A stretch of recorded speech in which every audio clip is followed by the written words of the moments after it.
The power of meaning. We've all had difficulties or problems in our past that might predict how our future will turn out. It's statistically predictable, though not inevitable, that we will grow up to be poor after being raised in poverty. It's more likely we'll become emotionally or physically abusive if we experienced abuse in our own childhoods. There's a strong probability that we will have problems with alcohol if our parents were alcoholics. And if our parents struggled with money, we probably will too. Upbringing and environment are significant influences on how we grow up. Upbringing and environment are significant influences on how we grow up. What our past may predict, but it does not determine our future. My past was a good predictor of my life, that I'd be unhappy in life, and it would be easy to blame my dad, maybe my mom, and past events for what happened to me. In fact, I did do that for many years. I mean, don't we all do that? Don't we all do that? We live our lives, and it turns out the way it turns out, and then we blame our parents for it, good or bad. I mean, that's human nature. But the blaming only served to lock in my self-sabotage patterns even deeper. What I choose to see now is that, as a viewpoint, again, that's not the truth, it was actually my thought and behavioral choices that shaped how my life turned out. Neale Donald Walsch said in one of his books, "We're the cause. And until we get that, we're never going to evolve," end of quote. As human beings, we're continually interpreting the meaning of our life experiences. Someone smiles at us, and we think we're loved and appreciated. Someone yells at us, and we think we're bad or guilty of something. Someone even looks at us the wrong way, and we might think that. Some people see the good and the bad in balance, but for many of us, our interpretations are mostly negative. This can show up in many ways. We focus on the negative things people say or do instead of the positive. We anticipate and expect the worst. We blame, complain, and worry a lot. We invent reasons or excuses to justify why our life isn't working the way we want it to. We then feel powerless about changing our circumstances and behaviors. At the root of this thinking is the belief that circumstances, other people, and events have more control over our lives than we do. That we're not at cause, they are.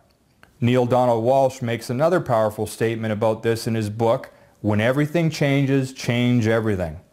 Quote, "Remember, the experience of happiness has nothing to do with a given situation. This is hard to accept because we are absolutely certain that it does. Yet there is no connection between external events and internal experiences except in your head. Your capacity to know joy is not connected to this one person or to that one place of employment, for instance. You just think that it is. The apparent truth and the imagined truth are not identical, ever." And here, and I love it, and here we go. I love what he says here. He gets to the point here. Man, check this out. Events do not have meanings. Events are events, and meanings are thoughts. Nothing has any meaning save the meaning you give it. And the meaning you give to things does not derive from any event, circumstance, condition, or situation exterior to yourself. The giving of meaning is entirely an internal process. Entirely. Now let's look at Viktor Frankl. Viktor Frankl was an Austrian neurologist, brain surgeon, and psychiatrist whose specialty was helping people with depression and suicide. During World War II, Frankl was sent to the Nazi concentration camps. He survived 3 different camps, including Auschwitz, for 3 years before being liberated.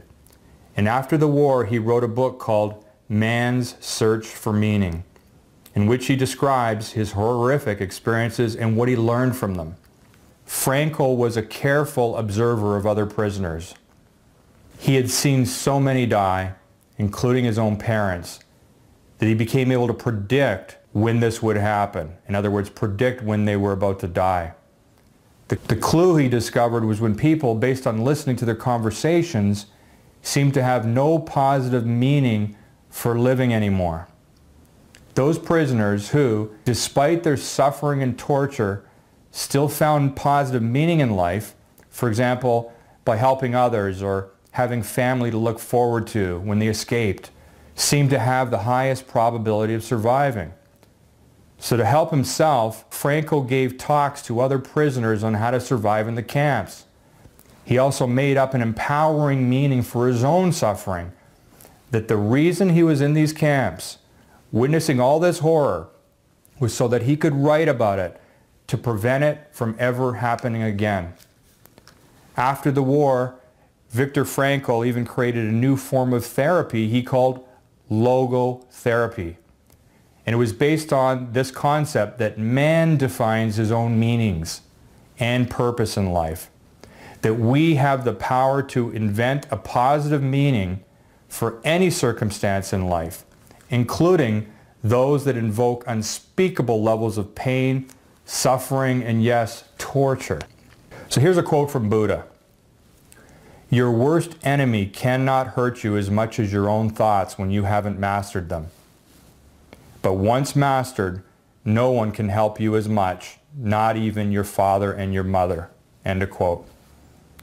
It is the meaning we give to events that determines the power these events have over us, or we have over them.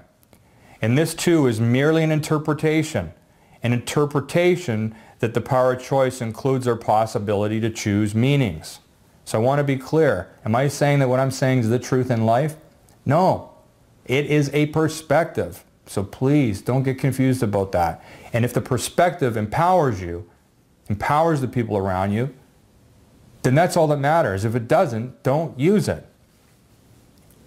Master the art of making meaning. From Viktor Frankl, I'd like to turn to a guy named Adam Kahn, the author of a book called Self-Help Stuff That Works. Here's what he says about the way we think in a chapter he calls Master the Art of Making Meaning. Quote, the meanings you make affect the way you feel and determine how you interact with people and circumstances. The interpretations you make about the events in your life have a significant influence on the amount of stress you experience in your day. For example, let's say someone cuts you off on the freeway, and let's further postulate, just for fun, that your automatic interpretation is, what a jerk. The interpretation would probably make you upset, at least a little bit. But realize that it doesn't feel like you're making the interpretation, what a jerk. The way it feels to you is that your assessment of the person is obvious, and anyone in their right mind would make the same assessment in the same circumstances. But believe it or not, your interpretation was your own doing, and it wasn't the only possible interpretation you could have made. The important thing about this is that your interpretations change the way you feel, and those feelings change the way you interact with the world.